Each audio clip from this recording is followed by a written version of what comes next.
నేను వివాహం చేసుకుంది నెల్లూరు జిల్లా అండి. మా అమ్మ నాన్నగారు కూడా పాస్టర్ గారు, పాస్టమ్మ గారే. మా చిన్నతనంలోనే మా నాన్నగారు దేవుని పిలుపు ద్వారా రక్షణలోనికి వచ్చి దైవజనుడుగా ఆయన అభిషేకించబడి సువార్త సేవ చేశారు. అప్పుడు నాకు 5 సంవత్సరాలండి. మా నాన్నగారు మా అమ్మగారు దేవుడు నమ్ముకున్నప్పుడు నాకు 5 సంవత్సరాలు. నాకు ఒక అన్నయ్య, ఒక తమ్ముడు ఉన్నారు. మా అన్నయ్యకి మ్యారేజ్ అయిపోయింది, మా తమ్ముడికి ఇంకా మ్యారేజ్ అవ్వాల్సి ఉంది. మా నాన్నగారు 2 సంవత్సరాల క్రితమే దేవుని సన్నిధిలోనికి వెళ్ళారు. ఇదండి నా గురించి. అయితే జూన్ 1 నుంచి జూలై 10 వరకు కూడా తీర్మాన ప్రార్థనలు 4 సంవత్సరాల నుంచి జరుగుతుందండి. గత 4 సంవత్సరాల నుంచి కూడా దేవుడు ఎంతగానో కాచి కాపాడి మంచి ఆరోగ్యాలు ఇచ్చి తీర్మాన ప్రార్థనలో దేవుడు ముందుకు నడిపిస్తూ వచ్చారు. అయితే ఈ కూడిక మొన్న ఆదివారమే అయిపోవలసింది. శుక్రవారంతో తీర్మాన ప్రార్థనలు అయిపోయినవి. ఆదివారం రోజు స్తుతి కూడిక పెట్టుకుందామని పాస్టర్ గారు చెప్పినప్పుడు స్తుతి కూడిక కొరకు నేను ప్రార్థన చేసినప్పుడు దేవుడు మాట్లాడుతున్న విషయం ఏంటంటే, స్తుతి కూడిక ఆదివారం వద్దు, మంగళవారం రోజు పెట్టమన్నారండి. జూలై 14 మంగళవారం రోజు స్తుతి కూడిక పెట్టి తిమోతయ్య గారిని వారి యొక్క శిష్యులందరినీ పిలిపించమని దేవుడు ప్రార్థనలో దేవుడు చెప్పినప్పుడు నేను మా పాస్టర్ గారికి చెప్పానండి. మా పాస్టర్ గారికి చెప్పినప్పుడు సరే దేవుడు ఎందు నిమిత్తం దైవజనులందరినీ పిలుచుకొని ప్రార్థన పెట్టించుకోమన్నారో మనకైతే తెలియదు, కానీ దేవుని చిత్తమని ఆ రోజు నుంచి కూడా మేము ప్రార్థన చేయటం ప్రారంభించామండి ఈ స్తుతి కూడిక కొరకు. అయితే ఈ స్తుతి కూడి తీర్మాన ప్రార్థనలు ఎలా ఉంటాయంటే, అంటే నేను చేసే తీర్మాన ప్రార్థన ఎలా ఉంటుందంటే, ఉదయము 11 నుంచి 3 గంటల వరకు ప్రార్థనలో ఉండాలి. 3 తర్వాతే భోజనం చేయాలి. ఉదయము టిఫిన్ లైట్గా, రాత్రికి టిఫిన్ లైట్గా, ఒక్క పూట భోజనం మాత్రమే. అయితే ఈ 40 రోజులు కూడా 3వ ఫ్లోర్ పైకి వెళ్ళి 1 గంట సేపు ప్రార్థన చేయాలి. 1 గంట సేపు ప్రార్థన చేయాలంటే మే నెలాఖరులోనే మనకి ఉరుములు మెరుపులతో కూడిన వర్షాలు చాలా వరకు పడినాయండి. ఉరుములు మెరుపులు అంటే నాకు చాలా భయం. 1 గంట సేపు పైన కూర్చొని నేను ప్రార్థన చేయాలి యేసయ్యా, మరి ఉరుములు మెరుపులు వస్తే నాకు విపరీతమైన భయం. ఆ శబ్దాలు వినలేను, ఆ మెరుపులు నేను చూడలేను అనమాట. వద్దు నాయన యేసయ్య అన్నప్పుడు దేవుడి 40 రోజుల్లో ఒక్క రోజు కూడా మా ప్రాంతంలో ఉరుములు మెరుపులతో కూడిన వర్షాలు పడలేదండి. అంతకు ముందు అయితే పడినవి ఉరుములు మెరుపులు. ఒకరోజు నైట్ పూట 8:30 అప్పుడు విపరీతంగా ఉరుములు మెరుపులతో వర్షం పడుతుంది. వర్షం పడుతుంటే ఇంకా నేను కింద ఉన్న రూమ్లోకి వెళ్ళిపోయి చెవులు గట్టిగా మూసుకొని, కళ్ళు గట్టిగా మూసుకొని, యేసయ్య యేసయ్య ఉరుములు మెరుపులు తగ్గించిన ఆయన, నాకు ఇంకా గుండె కొట్టుకోవడం ఎక్కువైపోతూ ఉంటుంది అనమాట. తగ్గించిన ఆయన అని అడిగినప్పుడు మెల్లని స్వరం నాకు వినబడుతుందండి చెవులో. ఓ పక్క నుంచి నేను భయపడుతున్నాను, ప్రార్థన చేసుకుంటున్నాను. మెల్లగా ఎవరో ఒక ఆయన వచ్చి, అమ్మా నువ్వంటే నాకు ఇష్టం అమ్మా అని చెప్తున్నాడు. అయితే నేనంటే నీకు ఇష్టం అయితే 1 నిమిషంలోనే ఈ ఉరుములు మెరుపులు ఆగిపోవాలి అని నేను అడిగానండి. నేను అడిగిన వెంటనే 1 నిమిషం అవ్వకుండానే ఉరుములు మెరుపులు ఆగిపోయినాయి. ఏంటి ఇది కూడా ఒక సాక్ష్యమేనా అని మీరు అనుకోవచ్చండి. మనం భయపడే ప్రతిదీ దేవుడు తీసివేశాడంటే అదే కదా సాక్ష్యం. మనం బ్రతకడానికి భయపడతాం, ఏం తినాలి అని భయపడతాం, ఏం ధరించుకోవాలని భయపడుతూ ఉంటాం, ఎలా బ్రతకాలి అని భయపడుతూ ఉంటాం. మరి మన భయాలన్నీ తీసివేసి మనల్ని ముందుకు నడిపిస్తున్నాడు అంటే సాధారణంగా మనకి భయం ఎప్పుడు పోతుందంటే, మన తల్లిదండ్రులు మన దగ్గర ఉన్నప్పుడు పిల్లలకి ధైర్యంగా ఉంటుంది ఎవరికైనా సరే. అలాగే యేసుక్రీస్తు ప్రభువారు ధైర్యాన్ని ఇచ్చి అడిగిన వెంటనే దేవుడు ఏది అడిగితే అది, ఏదైనా సరే, ఒక పాట ఉంది, ఏమైనా చేయగలడు మార్చగలడు అని. అన్నీ మార్చగలిగిన జీవము కలిగిన నజరేయుడైన యేసు క్రీస్తు గొప్ప దేవుడు, గొప్ప దేవుడు. కాబట్టి ప్రతి విషయంలో కూడా దేవుడు సహాయం చేస్తూ వచ్చారండి. 2007 ఏప్రిల్ 19లో మా వివాహం జరిగిందండి. 2007 మే నెలలో ప్రొద్దుటూరు రావడం జరిగిందండి. నేను ఏప్రిల్లో వివాహం జరిగింది, ప్రొద్దుటూరు అయితే మే నెలలో రావడం జరిగింది. అయితే నేను ప్రొద్దుటూరు వచ్చినప్పుడు మా మందిరం ఇలా లేదండి. ప్రొద్దుటూరు వచ్చినప్పుడు మా మందిరం ఇలా లేదు, వేరే ప్లేస్లో ఉంది, అది వేరే రకంగా ఉందన్నమాట. అయితే నేను బస్సులో ప్రయాణం చేస్తూ వస్తున్నప్పుడు ఏ విషయమైనా నేను ఎవరికి చెప్పుకోనండి, ఒక్క యేసయ్యకి తప్ప. ఆయనే నాకు నిజమైన స్నేహితుడు విడువక ప్రేమిస్తాడు అని బైబిల్ గ్రంథములో చెప్పబడిన వాక్యమును బట్టి నిజంగానే ఆయన నన్ను విడిచిపెట్టకుండా పుట్టినది మొదలుకొని ఇప్పుడు నాకు 45 సంవత్సరాలు పూర్తయినాయండి. ఈ 45 సంవత్సరాలు కూడా యేసుక్రీస్తు ప్రభువారు నిజమైన స్నేహితుడి వలె నా చేయి పట్టుకొని ముందుకి నడిపిస్తూనే ఉన్నాడు. ప్రతి విషయంలో కూడా యేసయ్య నాకు ఇది కావాలి అనగానే వెంటనే దేవుడు కృపా ద్వారాలు తెరిచి ఆయన నాకు సహాయం చేస్తూ వచ్చాడు. అయితే 2007లో వివాహం జరిగినప్పుడు కొంతకాలము ఒక్కొక్కసారి మా పాస్టర్ గారు నాతో ప్రయాణం వచ్చేవారు, విజయవాడ నుంచి కావలికి. ఒక్కొక్కసారి వచ్చేవాడు కాదనమాట. అంటే నేను ఒక్కదాన్నే ప్రయాణం చేయవలసి వచ్చేది. అయితే అప్పుడు నేను బాధపడేదాన్ని, నేను ఒక్కదాన్నే వెళుతున్నానే అంటే. అయితే అప్పుడు యేసు ప్రభు వారు చెప్పిన సమాధానం ఏంటంటే, మీ నాన్నగారు కానీ మీ అన్నయ్య కానీ మీ తమ్ముడు కానీ వస్తే ఎక్కడి దాకా వస్తారు అని అడిగాడు. వాళ్ళు ఎక్కడి దాకా వస్తారు వేసే బస్ స్టాండ్ దాకా వచ్చి బస్సు ఎక్కిస్తారు, రైల్వే స్టేషన్ దాకా వచ్చి రైలు ఎక్కిస్తారు అని చెప్పారు. నా సమాధానం. అయితే నేను వస్తే నీకు మీ ఇంట్లో దాకా వస్తాను కదా, నేను రావాలా వాడు రావాలా అని అడిగాడు యేసయ్య. ప్రభా నువ్వే రావాలి నాయన, నువ్వైతే మా ఇంట్లో దాకా నాతో వస్తావు కదా ప్రభు అని. అలా ప్రతి విషయానికి ధైర్యం చెబుతూ మనం బ్రతకడానికి మనకేం కావాలండి? ధైర్యమే కావాలి. డబ్బు లేనోడు బతుకుతున్నాడు, ఆస్తి లేనోడు బతుకుతున్నాడు, 3 పూటల తిండికి లేనోడు కూడా బ్రతుకుతున్నాడు. కానీ ధైర్యం లేనోడు బ్రతుకుతున్నాడా? బ్రతకట్లా. ఏదో ఒక రూపంలో ఏదో ఒకటి తాగి ఏదో ఒకటి చేసుకొని దేవుడి దగ్గరికి వెళ్ళిపోతున్నారు. అయితే నేను చెప్పాలనుకుంటుంది ఏంటంటే, ప్రతి విషయంలో కూడా ఈ రోజు వరకు కూడా యేసుక్రీస్తు ప్రభువారు ధైర్యము చెప్పి ముందుకి నడిపిస్తూ ఉన్నారు. అందుని బట్టి నేను దేవునికి ఎంతగానో స్తుతులు స్తోత్రాలు చెల్లిస్తున్నానండి. ఈ స్తుతి కూడిక కొరకు కూడా ఎంతో సంఘస్థులుగానే మేము కానీ ఎంతో ప్రార్థన చేశాం. ఏమని ప్రార్థన చేశాం? ఈ రోజు కూడా వర్షం రాకూడదండి, ఈ రోజు కూడా ఉరుములతో కూడిన వర్షం పడకూడదని ప్రార్థన చేసినప్పుడు దేవుడు ఇప్పటి వరకు కూడా అటువంటి కార్యక్రమం ఏమీ జరగకుండా సహాయం చేస్తూ వచ్చాడు. అందుకనే నాకు యేసయ్య అంటే అంత ఇష్టం. ప్రతి విషయంలో మా అమ్మగారు చెప్తూ ఉండేది చిన్నప్పుడు, అంటే నాకు పెళ్లి కాకముందు మా అమ్మ నేను కూర్చొని ప్రార్థన చేసుకుంటూ ఉండేవాళ్ళం. అయితే యేసుక్రీస్తు ప్రభువారు ఇది చెప్తున్నారు అది చెప్తున్నారని మా అమ్మ చెబుతుంటే నేను అనుకునేదాన్ని, నాతో ఎందుకు మాట్లాడుతూ యేసయ్య మా అమ్మతోనే మాట్లాడుతున్నాడే, నాతో కూడా మాట్లాడొచ్చు కదా అనుకునేదాన్ని. అయితే నాకు వివాహం జరిగిన తర్వాత దేవుడు నన్ను అనుభవంలోనికి నడిపిస్తూ వచ్చాడండి. అందుని బట్టి నేను దేవునికి ఎంతగానో స్తుతులు స్తోత్రాలు చెల్లిస్తున్నాను. ఇంకనూ ఈ 40 రోజుల్లో కూడా అందరికీ ఆరోగ్యాలు ఇచ్చారు. మా మామగారికి కానీ మా అత్తగారికి కానీ మా అమ్మకి కానీ ఎవరికి ఏం జరిగినా వెళ్ళాలండి బయటికి. అయితే మేమేం తీర్మానం చేసుకున్నామంటే, ఈ 40 రోజుల్లో మీరు ఇప్పుడు ఈ ఎంట్రన్స్ గేట్ వచ్చారు కదా లోపలికి, అది కూడా నేను దాటి వెళ్ళను ప్రభువా అని నేను తీర్మానం చేసుకున్నా. ఈ 40 రోజులు ప్రార్థనలోనే ఉంటాను ప్రభువా, ఎవరితో నేను మాట్లాడను ప్రభువా అని తీర్మానం చేసుకొని కూర్చున్నాం.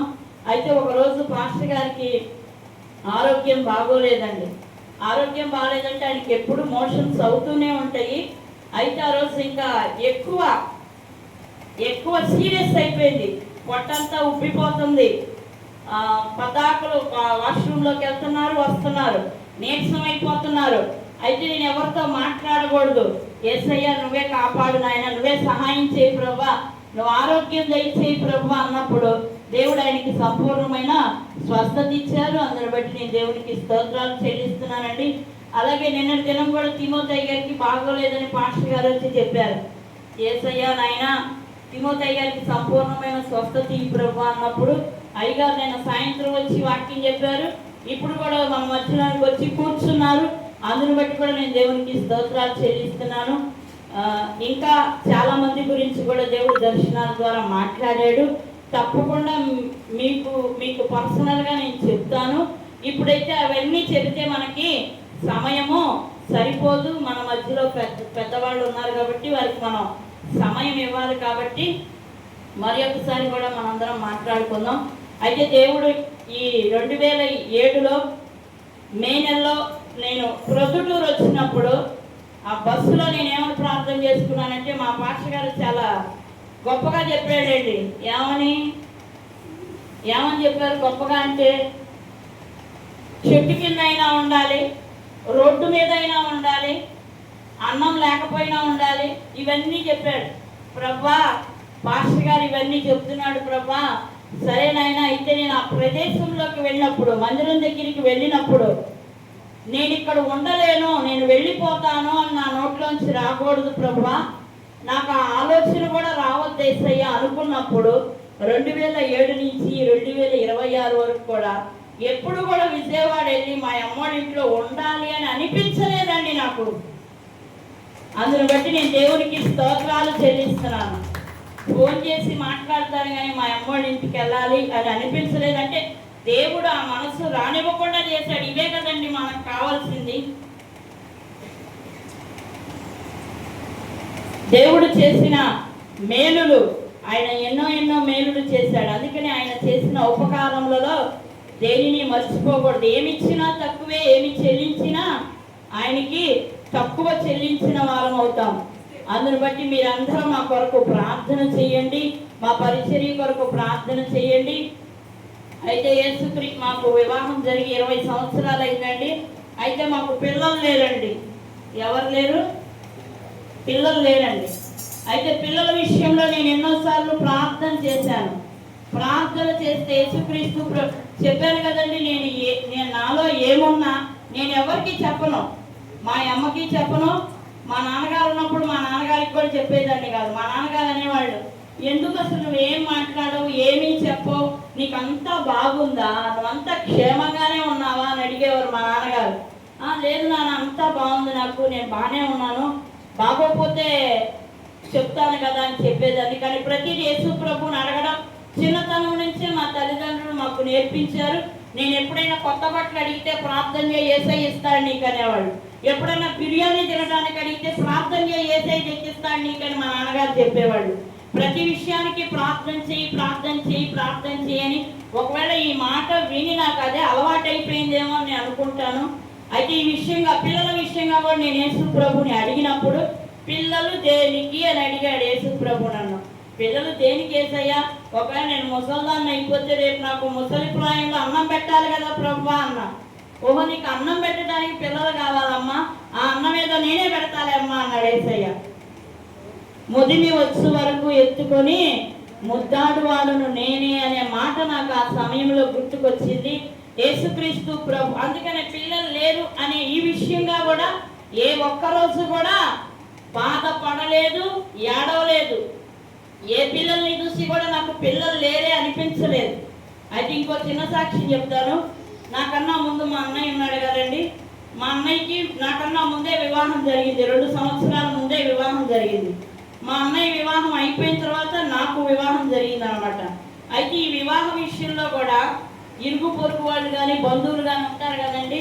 ఇంకా నీకు మీ అమ్మోళ్ళు పెళ్లి చెయ్యలే, ఇంక ఇంట్లోనే ఉంచుకుంటారులే అనేవాళ్ళు అండి. అప్పుడు కూడా నాకు వివాహ విషయంలో బాధ కలగల, నాకు పెళ్లి జరగలేదే అని. ఎందుకంటే నేను మా నాన్నగారితోనే ఉండి ఆయనతోనే పరిచర్య చేద్దాం అనుకున్నాను. అయితే మా అమ్మగారు అయితే ఒప్పుకోలేదు, వివాహం జరగాల్సిందే అని. మా వివాహానికి ఆమె పట్టుదలే, మా అమ్మగారే వివాహం జరగాల్సిందే అని వివాహం జరిగించారు. దేవుని చిత్తం.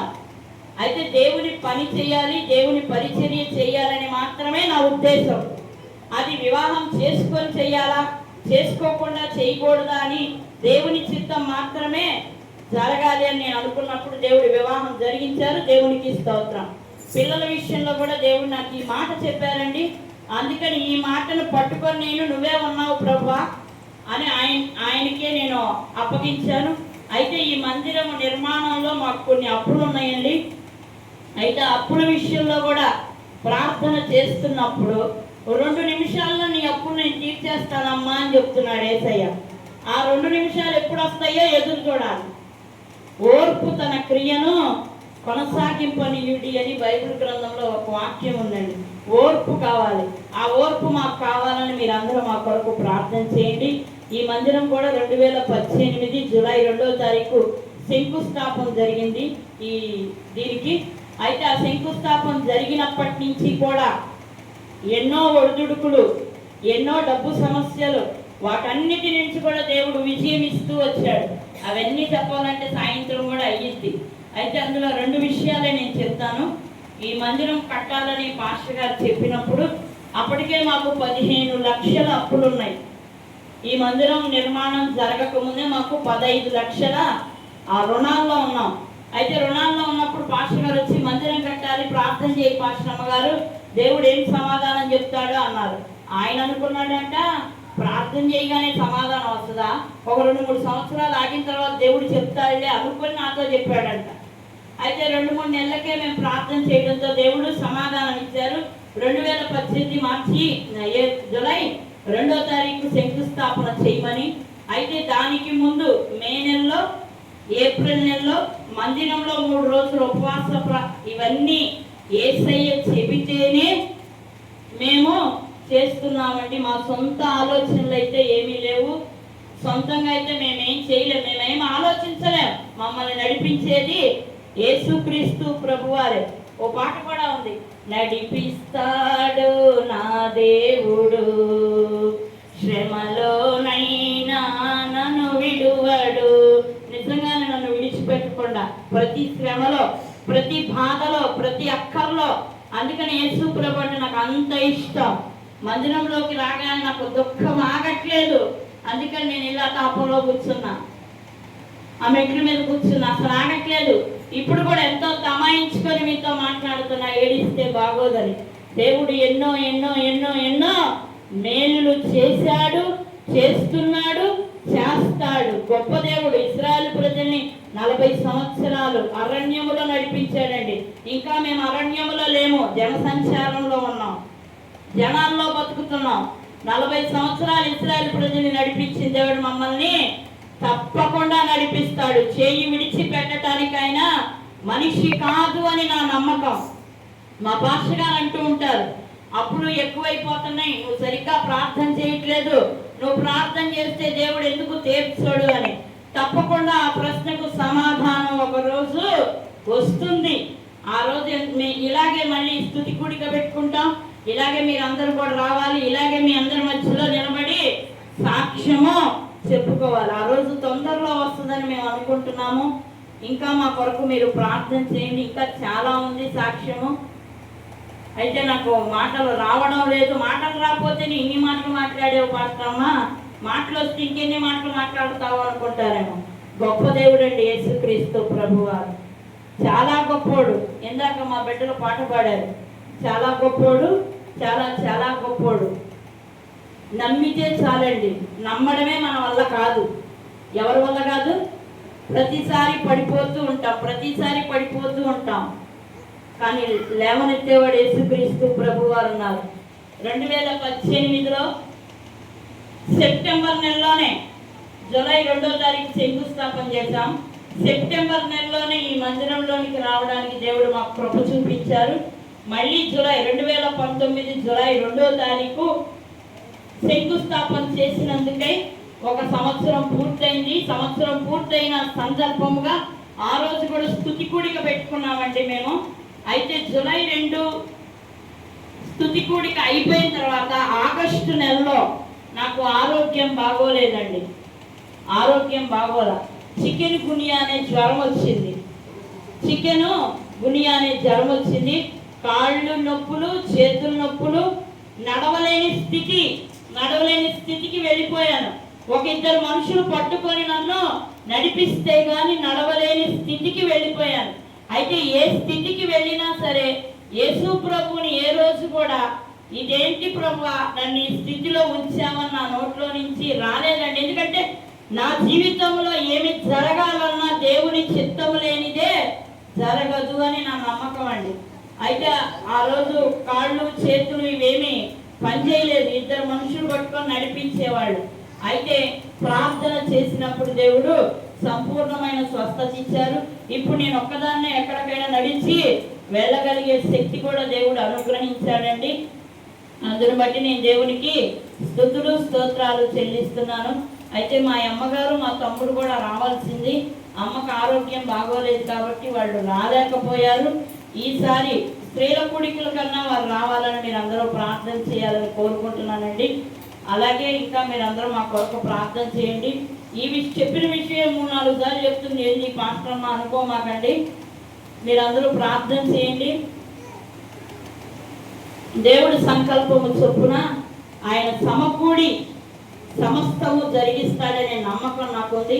తప్పకుండా దేవుడు సహాయం చేస్తాడు. మా సంఘ బిడ్డల విషయంలో కూడా దేవుడు ఈ 40 రోజులు ఎటువంటి దుర్వార్తలు మేము వినకూడదు ప్రభువా, ఏ కుటుంబంలో కూడా ఎటువంటి దుర్వార్తలు మేము వినకూడదు ప్రభువా అనుకున్నప్పుడు దేవుడు సహాయం చేశాడు. అయితే ఏమీ జరగలేదా అని మీరు అడగచ్చు. చాలా గలిబిలి జరిగింది. ఎక్కడ? సంఘములో. మామూలు చిన్న గలిబిలి కాదండి, చాలా గలిబిలి జరిగింది.